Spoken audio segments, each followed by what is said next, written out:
Okay, well, welcome everyone. Thanks so much for coming. Appreciate your being here. This is a vitally important topic that affects every area of our economy, every area of our society, who we are, what kind of a nation we will be over the next 20, 50, and 100 years. So it's critically important. It's front set. We couldn't have picked a better time to talk about this given all the debates that are going on in Washington right now about immigration. And so we were inspired to do this study because we care a lot about what's going to happen to the U.S. economy. And so I have with us Richard Vedder, who many of you know as one of the top economists in the country. He is, are you still teaching at Ohio? What are you? What is your status at Ohio? I teach. They don't pay me. I refuse to go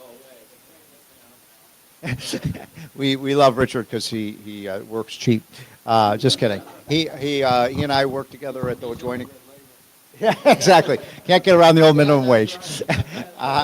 And so Rich Vedder has written about migration issues, economic issues, immigration issues, state policy, all of these things. So he's been really one of the world's experts on immigration. Dennis Nixon is with IBC Bank. He is so knowledgeable about how important immigration is to the economy in Texas and around the country. And so I wanted Dennis to, he's the one who brought me to the border in Laredo, and boy, was that an eye-opening experience to see all the goods and services that come in over that border. And so we'll each maybe speak for 10 minutes, and we'll talk about the study and et cetera, and then we will take whatever questions and comments that you have. We want this to be as interactive as possible. So, Rich, why don't you start?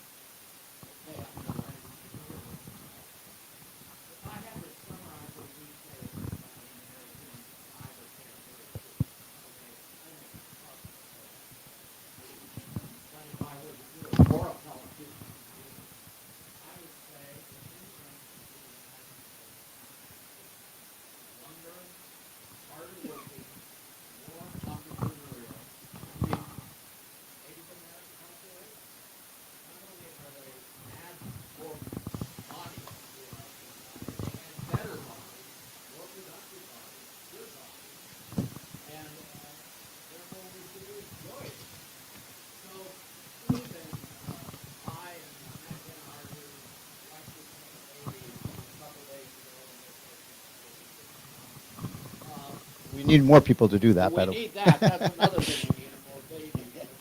This would probably not be a great thing to try to promote that, or at least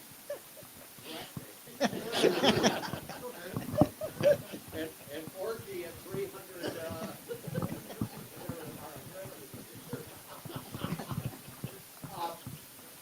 Let's stay on the subject. Yeah. He's getting in the gutter already. It's been 1 minute into the presentation. So let me just say 5 factoids. This study is just filled with interesting stuff. I just picked 5 of them. Can you hear me better now? Here's 5 factoids from the study. There are many others, but I just picked 5 out almost randomly. Nearly half of the growth in the labor force of the United States over the last decade, half, has been immigrants. 48%, I think. Factoid number 2. If native-born Americans had the same propensity to work as immigrants, we would have 11 million more workers in the American economy right now. 11 million more. That's a lot. 3, immigrants or their children were importantly involved in the creation of 47% of the top 500 companies as measured by the Fortune 500. 47%. That's not only the immigrants themselves, but the children of immigrants. The children of the immigrants are the ultimate force. I mean, quantum force, I think, more than any generation of people. Fourth, of the original magnificent 7 high-tech trillion-dollar companies, and now we added an 8th recently with Broadcom. There are 8 companies over $1 trillion in capitalization. 4 of those 8, their CEOs are immigrants. 4 out of 8, half of them. So we're at the cutting edge of economic progress in the United States. Fifth, per capita income in the 10 states in the Union with the largest proportion of immigrants is 40% higher than in the 10 states in the Union with the lowest proportion of immigrants. High immigrant states had per capita income roughly $72,000 versus $52,000, $20,000 higher income. Now, I'm not going to claim that immigration was the cause of all of that, but it shows that immigrants have been highly associated with the most dynamic aspects of the American economy. If all of the Americans were like immigrants, we would be tearing this world apart. We are to some extent, but we would be doing it a lot more. We wouldn't be worried quite as much about China. We wouldn't be worrying quite as much about Russia. Let's keep to domestic policy and not get into foreign policy. So that is my message. I wrote my first paper on immigration and migration in 1970, and I gave my first paper on immigration at the Soviet Academy of Sciences in then Leningrad, at the Tarita Palace in Leningrad, gorgeous place, by the way.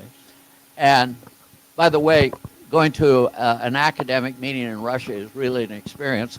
At the opening banquet of the 1,100 people who showed up, 500 of them at least were on the floor before the evening's over because everyone got a full bottle of vodka to drink, and most of them did.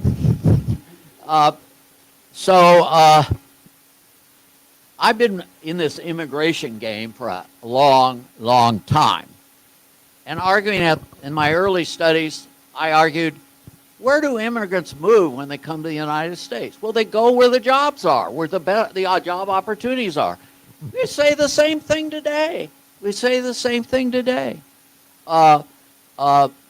Immigrants had lower crime rates. Everyone said, oh, immigrants are a bunch of criminals. And, you know, obviously there are some immigrants who are criminals, but they're relative to the American population, that's just a false statement. So most of the characterizations of immigrants in a negative sense are false or minimally exaggerated.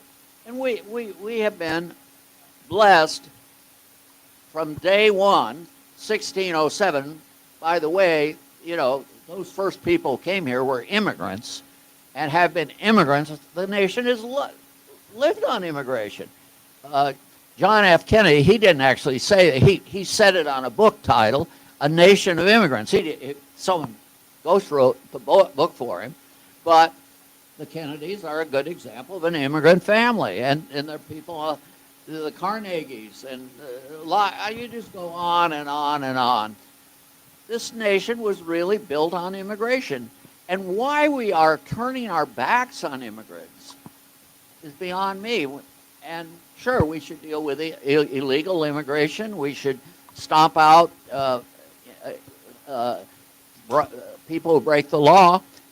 But we need to stimulate legal immigration, and we could do it. And if we here's my idea. Can I give my idea? I'm going to do it. I heard it, so I'm a little nervous. No. I'm going to do it anyway. I have tenure. If we let into the United States every business day of the year, 250 business days of the year, if we sold 8,000 visas on the New York Stock Exchange, pure market, I don't know what they would bring. the idea is the holders of these visas would have the equivalent of a green card right away and then have a path to citizenship. Somewhat similar to the Trump golden visa idea. We sell them on the market. What will people pay? Well, people pay $20,000, $25,000 to cross the border illegally. Dennis probably, I'll let Dennis speak to that. You're in the king of that area. You're the experts on this. If they'll pay $25,000 to come in this country illegally, when you think they pay maybe $50,000 a year to get a right to citizenship ultimately, and I think they would. Do the math. 8,000 a day, 250 days a year. That's 2 million visas. At 50,000 apiece, that's $100 billion. Over 10 years, that's $1 trillion. What would $1 trillion do to the current budget hassle that we're having in Washington right now? It would lower the deficit. You get rid of the deficit. You could make big fights over SALT deductions and all this other trivial stuff would, I would say totally disappear, but be dramatically reduced. And every day you could see, how is America doing? We would read, visas were up $250 today because of a proposed new tax cut. Or visas were down $400 today because of Mississippi River flooding.